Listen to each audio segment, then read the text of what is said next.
Hey guys, doing another office video because, well, a whole bunch of reasons. But the next video will be back to normal though, promise. Hang on, I need to become more nautical. Okay, so he's not a parrot, but like, lizards are kind of related to birds, right? Okay, America. We like big stuff, and that extends to the military hardware. Hellcat, big. Phantom, big. Bombers, big. Thunderbolt, both of them, big. Portable machine gun, big. Auxiliary shotgun, big. Sniper rifle, make it kill a building. Amphibious troop carrier that has to float and swim, make it heavier than a light tank. Shoulder-launched anti-aircraft missile, triple the warhead size of the competition. Even stuff that's supposed to be medium just kind of ends up becoming big. So when America makes something small, it's kind of weird. But it's also kind of really cool. And America is like the aircraft carrier nation. Not only do they operate almost half of all currently active fleet carriers on Earth, they're the only nation to operate more than 2 at a time. The aircraft carrier is a master statement of a nation's power projection, industrial might, military excellence, and combined arms strategy. But that's right now. Today. 47 close enough. Everyone's favorite World War sequel was beginning to kick off. You know it, you love it. They called this war the they called it World War II. Okay, Battle of Midway. Kind of a big deal. Kind of proved that aircraft carriers are the most important and powerful naval asset ever made. Honorable mention to the Battle of the Coral Sea.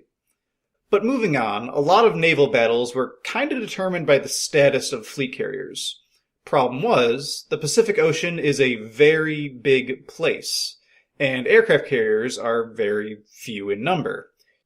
In fact, there was a period of 17 days where the U.S. had 0 functional fleet carriers in the Pacific, and on that final day, the only U.S. carrier in the Atlantic would fall back, and leave the USS Enterprise as the only active American carrier on either front line for another 23 days. At that same time, Japan had a dozen carriers at the ready. And in case you're thinking, well, those are mostly smaller carriers built from converted vessels. They can't be called contemporary carriers, so they're less of a threat. Well, that was the Enterprise's backup. The Saratoga was a converted battlecruiser. From 1917! So for 40 days and 40 nights, America had 1 or less fleet carriers to face a naval empire that spanned from North China to West Burma all the way to the South Solomons. Have I done a good enough job of explaining just how biblical this is yet? See, aircraft carriers are really cool because they represent power in such a unique way. They don't have big guns, but they're capable of eviscerating fleets. They've got delicate flight decks, but it can be tough to actually sink one. A handful of small aircraft can deny an entire fleet the ability to use their massive cannons and deadly torpedoes. Everyone around them relies on the carrier, and the carriers rely on everyone. They are brilliant, they are vital, they are elegant, and they are inspiring. And there are even those who would call them hot, but we don't talk with those people. We actually don't call them people. They're less that this is a conversation for another day. Good news for the USS Enterprise was that the Essex-class carriers would enter service on New Year's Eve, and more were already... Hello? What's that? What do you mean you have a solution? Escort carrier? Since 1940. You built it out of a what? Okay, so if you've been halfway paying attention, you may have noticed that a few times earlier I used the term fleet carrier instead of aircraft carrier. Well, you keen-eared little rabbit. That's because not all carriers are built equal. Fleet carriers, they're the big boys, the flagships, the singular vessels that entire naval groups fight and... Hey! I knew there was something going on back there! Hey! That entire naval groups fight and die for in their name. Escort carriers, they're the backup plan. They don't have the glitz and glamour like the big flagships, and for that reason, they don't get so much attention. But this wasn't a stopgap measure to save America from their lack of fleet carriers. These smaller carriers have been around since before Pearl Harbor. Reason being actually had nothing to do with the difficulties involved with building fleet carriers. The Washington Naval Treaty, signed between the major allies of the First World War, dictated maximum sizes of capital ships and aircraft carriers, as well as the overall tonnage of those fleets. But you could bend the rules slightly. First is that the treaty said you can convert 2 capital ships into aircraft carriers, and they'd give you an extra 5,000 tons of displacement each. That one really shows just how little they thought of carriers back then. He's on the table now. Or you could build a carrier smaller than 10,000 tons, and the treaty wouldn't even classify that ship as a true carrier. So shipyards started building little carriers, and they mostly worked. See, escort carriers were the extreme budget version of a carrier. I'm not talking great value version, I'm talking sketchy Craigslist purchase level of budget. And while it wasn't a requirement for escort carriers to be converted from existing ships, that's certainly how a lot of them came into existence. Frequently built out of oil tankers and other similar cargo ships, and frequently without any of the performance or structural upgrades you'd want on a war-fighting vehicle. Even the purpose-built ones were lightly armed, lightly armored, slow, and barely managed to carry 24 aircraft. They typically sank after a single major hit, assuming they didn't fall apart on their own. They typically didn't receive top-of-the-line fighters, and they typically weren't escorted by anything stronger than a light cruiser. All of this. And yet, I love these things. They're stumpy little runts of the litter, but they're the definition of the phrase, still hit though. It doesn't matter if the attack planes are taking off from a steam ferry with plywood stapled to the top, as long as those aircraft can whack battle groups and curb stomp infantry positions, it don't matter. And when escort carriers were able to get their hands on some more modern fighter aircraft, well, that was basically like loading DARPA X-Acto ammo into a rust-covered lever action. More than just the meme factor of, they have a glorified barge with less armor plating than a microwave working as a capital ship, I actually do love the strategic use of escort carriers. From least to most interesting duties, escort carriers would ferry planes across oceans to deliver them to air bases, perform submarine hunting patrols, provide direct support for amphibious invasions, and maintain air superiority when fleet carriers had to move elsewhere. That last one is pretty damn important because it allows High Command to be quite more aggressive with where and when it deploys its fleet carriers. If you, say, have one battle that's nearly won, well, you can preemptively move the fleet carriers to be in a new campaign while the escort carriers finish things there, keeping the pressure on the enemy. Or, even more impressively, if a battle is at risk of being lost, you can send the fleet carrier to reinforce and maybe even turn the tide of the other battle without sacrificing much air power for the original region. Not to mention that having multiple extra carriers here and there makes the loss of a fleet carrier less detrimental. I'm a really big fan of the amphibious assault assistance thing. That's got to be my favorite point on that list. The idea of having a small carrier providing direct support for a specific battlefront while a fleet carrier provides general support for a region, that's the spice. Look, I don't know why, but something about the idea of a smaller force being dedicated to a specific part of the battlefield explicitly for combined arms attacks, it scratches that itch for me. No empty patrols, no impenetrable fleet, no black and white front line. It's up close, in the action, side by side with the nitty-gritty fighting with the ground forces, helping out the troops with pinpoint strike requests. Something about warplanes taking off from a lightly defended naval fleet to attack positions on a fortified island being invaded is just... It's that blend of allies helping allies while face-to-face with an adversary without having an overwhelming advantage to guarantee a tilted fight. It hits that vibe of working together to achieve victory. That's the kind of warfare people tell stories about. It's a sort of romanticized view of combat where victory is earned through teamwork and excellence from individuals. It's the same reason why I like video games that promote more than just teamwork, but putting total faith in your allies to achieve their specialized task.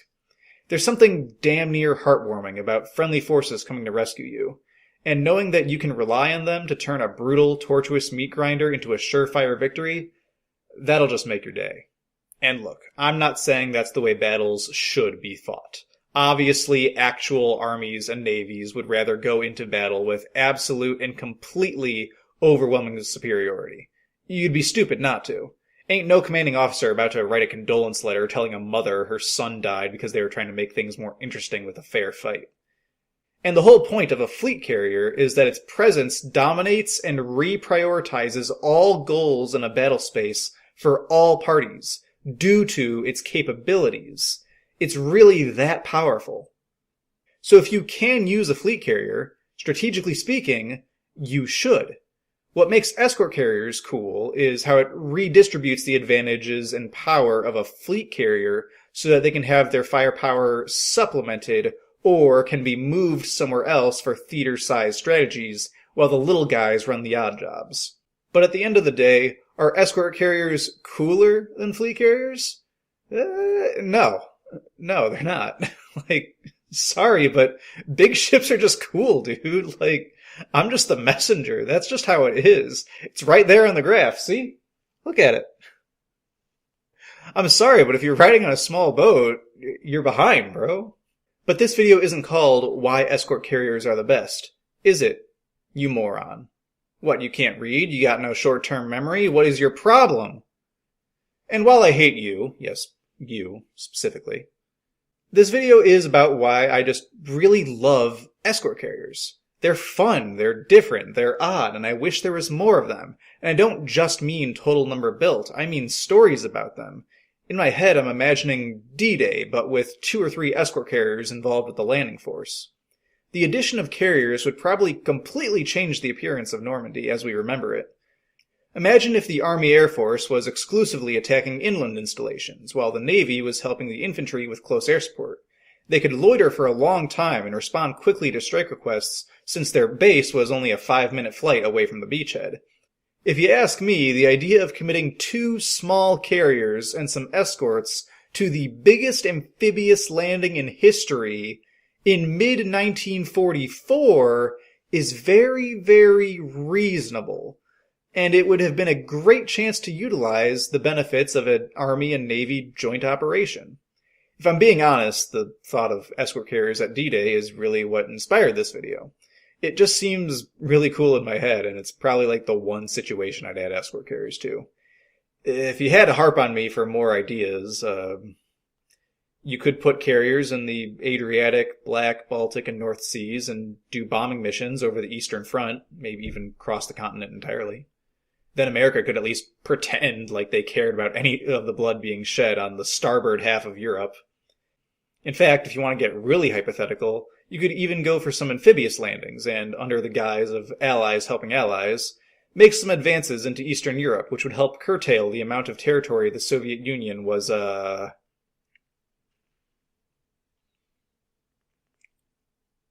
absorbing as they fought their way back west. I don't know, now that I'm thinking about it, that could seriously alter the course of history. Going back to the Pacific, there's not really a whole lot you can do with escort carriers that the planes can't do themselves, or puts the carriers at unnecessary risk. But there is this. This is Japanese propaganda from World War II. This is based. This is unironically based. Now hear me out. This, but actually do it. Over the home islands. I propose a new approach to the Pacific campaign. Instead of the island-hopping campaign, you get the Japanese fleets bogged down in the Philippines, then you pull back the non-fleet carrier battle groups. Then reposition the biggest, baddest ships to cut off and box in the enemy battle groups from the north. At the same time, from the Aleutians and East Ocean, you send in all the escort carriers and they go and encircle the Japanese mainland. From there, you just start wailing on them with carrier bombers. I'm talking round the clock, every ship, incessant strikes on factories, mines, harbors, airports, the whole shebang. The capital ships keep the Japanese fleets at bay, and if a submarine manages to sink an escort carrier, okay, yeah, congratulations, dude. Only 36 more to go. Imagine how embarrassing it would be for the Imperial forces on their conquered islands being unable to do anything while their homeland is getting slapped around by ships that are packing less firepower than a box of matches. It would be hilarious, just a non-stop saturation attack. To be honest, it's a pretty good idea, right? No, you moron. I'm not a 1940s admiral. I've got an associate's in graphic arts tech, and I'm not even good at it. Why would I know a better way to conduct naval warfare and account for the logistics and distribution of friendly and enemy forces? I'm just spitting out hypotheticals that sound funny. I'm not actually gambling with the lives of sailors and aviators in the most deadly conflict in human history. Just because it's a different idea doesn't mean it's a good idea. Of course, at the time, aircraft carriers were kind of a new idea. And when they found out just how good they were, well, it makes sense you wouldn't want to play dangerously with them. Because typically, when you lost a fleet carrier, things went bad. Really bad. And it's just cool that ships built to supplement the fleet carriers were a very makeshift, provisional, ad hoc solution. It's very fitting for the time period. I'd even say those factors are what makes World War II so interesting so often. Escort carriers were short, cheap, underpowered, weak, and even a bit ugly. But damn, they were just really enthusiastic about bringing up air power. They're like me. I'm like that. I'm an escort carrier. And escort carriers are kind of still around today, but they're clinging on by a thread. Once the Harrier retired, a lot of small carriers were decommissioned with no good Estol to take their place. And while there are these things called helicopter carriers, that's cringe, gross, icky, yucky, just... Look, dude, either show up with fighter planes or don't show up at all. Don't insult me with this.